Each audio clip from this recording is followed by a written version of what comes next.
Subscribe now and press the bell icon.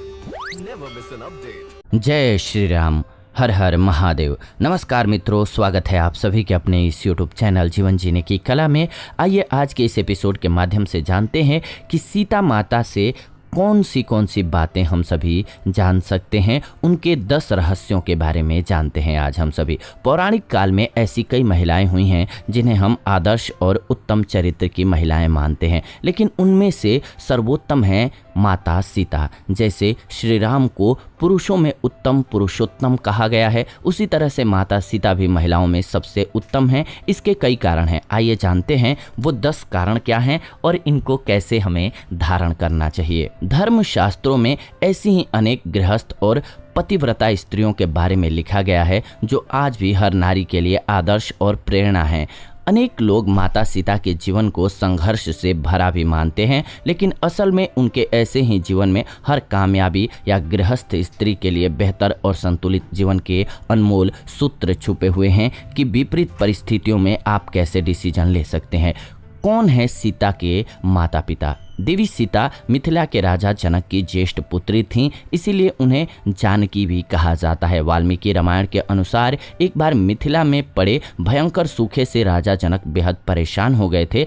तब इस समस्या से छुटकारा पाने के लिए उन्हें एक ऋषि ने यज्ञ करने और धरती पर हल चलाने का सुझाव दिया। उस ऋषि के सुझाव पर राजा जनक ने यज्ञ करवाया और उसके बाद राजा जनक धरती जोतने लगे। तभी उन्हें धरती में से सोने की डलियां में मिट्टी में लिपटी हुई एक सुंदर कन्या मिली। उस कन्या को हाथों में लेकर के राजा जनक ने उसे सीता नाम दिया और उसे अपनी पुत्री के रूप में अपना लिया। यह रहस्य आज भी बरकरार है कि सीता के माता पिता कौन है। अब आप देखिए कि ऐसी महिला जिसे अपने माता पिता के बारे में कुछ भी नहीं पता है, वह राजमहल में पली बढ़ी। इस देश में ऐसी कई बालिकाएं हैं जिन्हें उनके माता पिता मंदिर की दहलीज, अस्पताल के बाहर या कचरे के ढेर पर छोड़ करके चले गए हैं। ऐसी बालिकाओं को अनाथ आश्रम में जगह मिलती है या भाग्यवश वे किसी अच्छे घर की बेटी बन जाती हैं, लेकिन सैकड़ों ऐसी भी हैं जो कि सड़क पर अकेली ही भटक रही हैं। उन सभी महिलाओं को माता सीता की ओर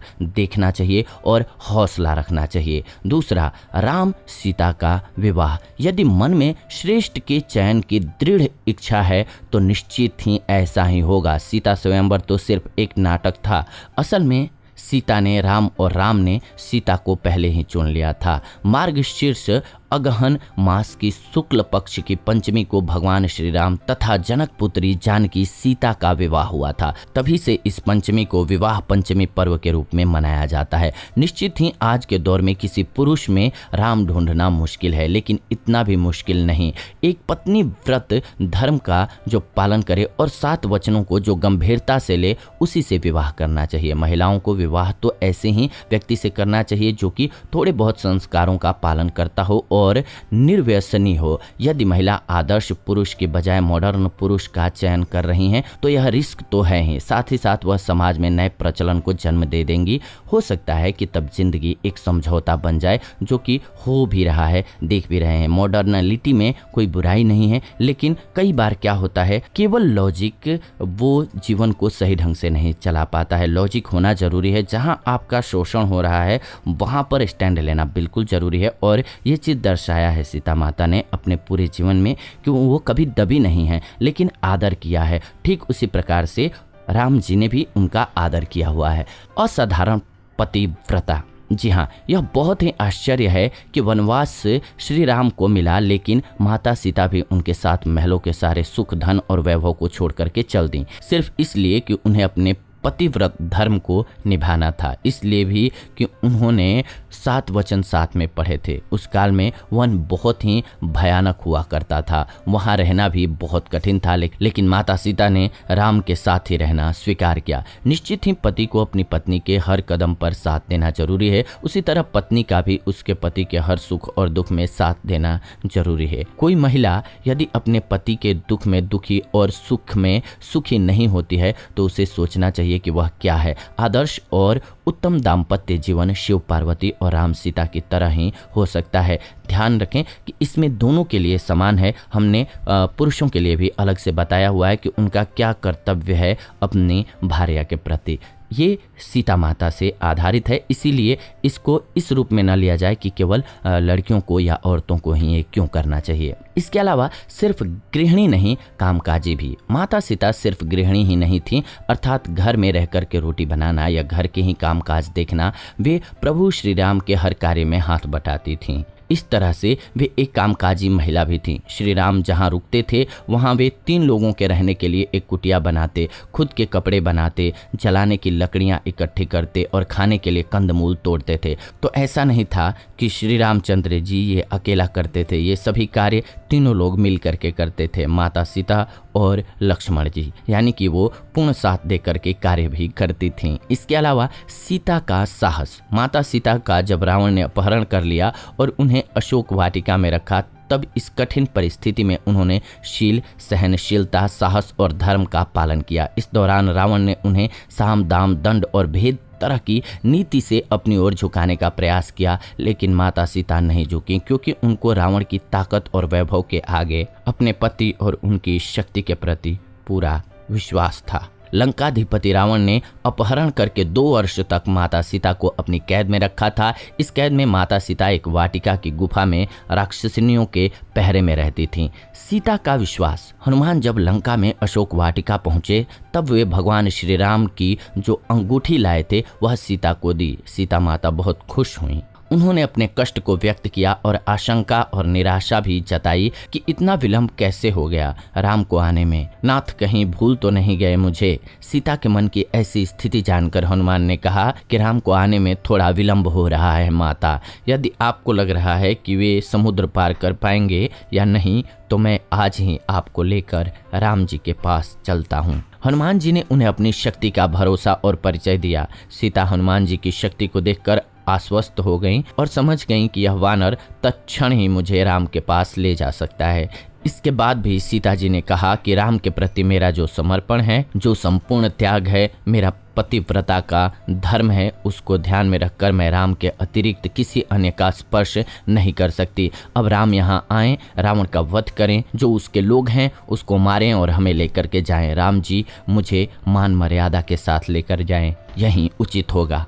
इसके अलावा मायावी सीता, माना जाता है कि रण क्षेत्र में वानर सेना तथा राम लक्ष्मण में भय और निराशा फैलाने के लिए रावण के पुत्र मेघनाथ ने अपनी शक्ति से एक मायावी सीता की रचना की, जो सीता की भांति ही नजर आ रही थी। मेघनाथ ने उस मायावती सीता को अपने रथ के सामने बैठाकर रण क्षेत्र में घुमाना प्रारंभ किया। वानरों ने उसे सीता समझ करके प्रहार नहीं किया। बाद में मेघनाथ ने मायावी सीता के बालों को पकड़कर खींचा तथा सभी के सामने उसके 2 टुकड़े कर दिए। यह दृश्य देख करके वानर सेना में निराशा फैल गई। सभी सोचने लगे कि जिस सीता के लिए युद्ध कर रहे हैं वे तो मारी गई हैं, अब युद्ध करने का क्या फायदा। राम ने सीता की मृत्यु का समाचार सुना तो वे भी अचेत हो गए। चारों ओर फैला खून देख करके सब लोग शोकाकुल हो उठे। यह देख करके मेघनाथ निकुंभिला देवी के स्थान पर जाकर के हवन करने लगा। जब राम की चेतना लौटी तो लक्ष्मण और हनुमान ने उन्हें अनेक प्रकार से समझाया तथा विभीषण ने कहा कि रावण कभी भी सीता को मारने की आज्ञा नहीं दे सकता है,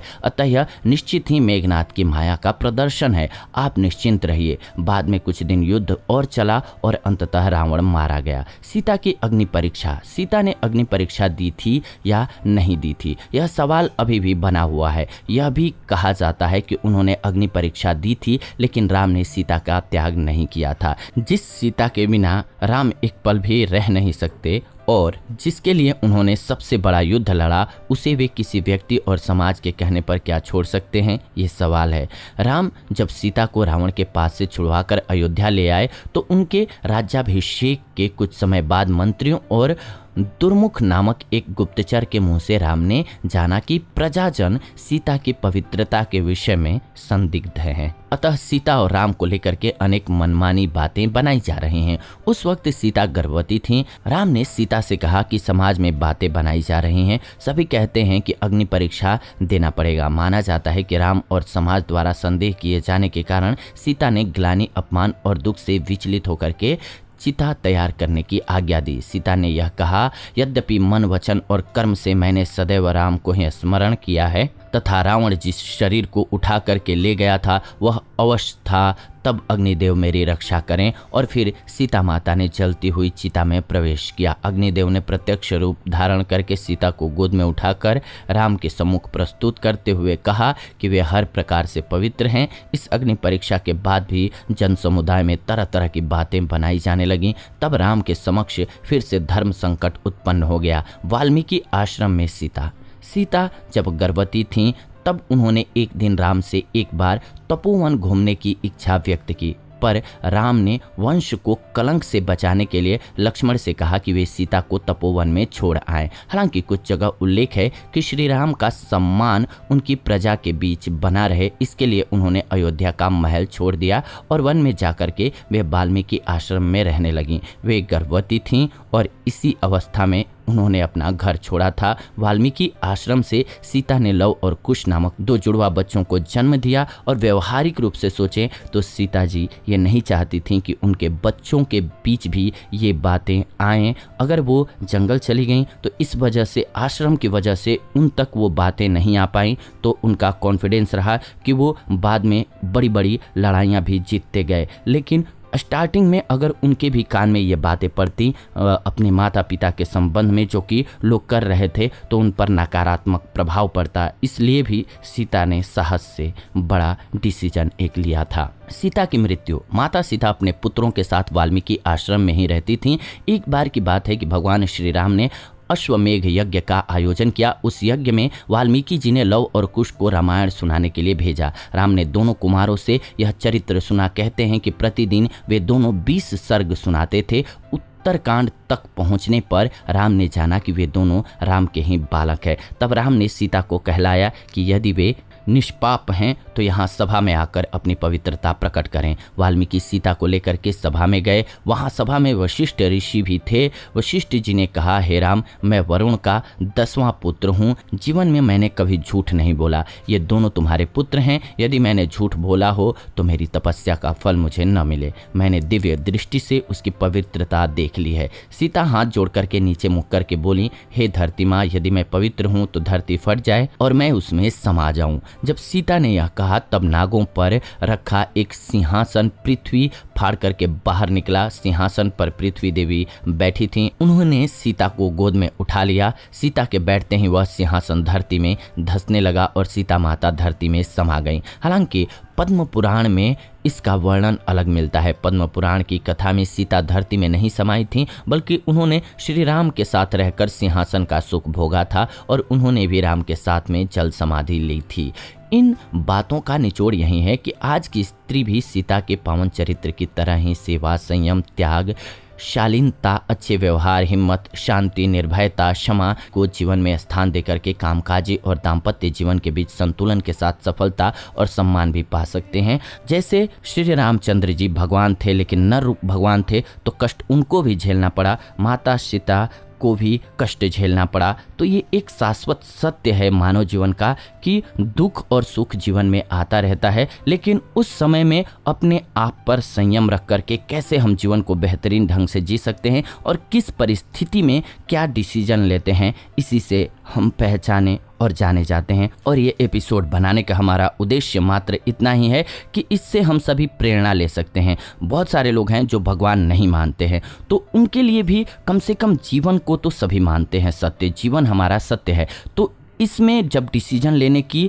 मुश्किलें आती हैं तब विकट परिस्थिति में एक आदर्श पुरुष का चरित्र क्या होता है, प्रभु श्री रामचंद्र जी महाराज से सीख सकते हैं कि अपने प्रजा के प्रति क्या धर्म है, पत्नी के प्रति क्या धर्म है, शत्रु के प्रति कैसा धर्म है, सबके प्रति उनका एक आचरण जो है माता पिता से लेकर के पूरे समाज के लिए उदाहरण है। ठीक वैसे ही सीता जी का अपने पति से लेकर के, पिता से लेकर के, ससुर से लेकर के सब पूर्णतः हर जगह पर उन्होंने कभी साहस, कभी धैर्य, हर मुश्किलों का सामना डट करके किया है। वैसे ही हम सभी जीवन में मुश्किलों से घबरा जाते हैं और बहुत सारे बच्चे सुसाइड जैसे अटेम्प्ट कर लेते हैं, जबकि मुश्किलें कुछ नहीं हैं। अगर आप अपने आप पर दृढ़ निश्चय कर करके, विश्वास कर करके मुश्किलों से लड़ जाते हैं तो मुश्किलें एक दिन खत्म होनी ही हैं और आप विजयी होंगे। और इसीलिए हमने ये एपिसोड बनाया कि हम सभी अपने जीवन स्तर को ऊंचा उठा सकें। ये आज का एपिसोड रहा, आप सभी ने अंत तक देखा, हमारे साथ जुड़े हुए हैं, इस बात की बेहद खुशी है हमें। दिल से आभार आप सभी का, धन्यवाद आप सभी का। वीडियो को लाइक, शेयर और कमेंट जरूर करें ताकि हमारे आसपास के लोगों, हमारे घर के लोगों, हमारे फैमिली मेंबर्स, हमारे फ्रेंड्स को ऐसी जानकारियां जरूर मिलें ताकि वो भी अपने आप को मुश्किल परिस्थिति में मजबूत कर सकें और मजबूती से आगे बढ़ सकें, क्योंकि मुश्किलें सभी के जीवन में आती हैं। तो ये आज का एपिसोड रहा, आप सभी लाइक, शेयर एंड कमेंट जरूर करें ताकि सभी लोगों को इसका लाभ मिल सके। हम मिलते हैं आप सभी से नए एपिसोड में नई तरह की जानकारी के साथ। आप सभी चैनल को सब्सक्राइब करके हमारे साथ जुड़े रहिए, बेल नोटिफिकेशन को ऑन कर लीजिए। मिलते हैं नई जानकारी के साथ। प्रेम से बोलिए जय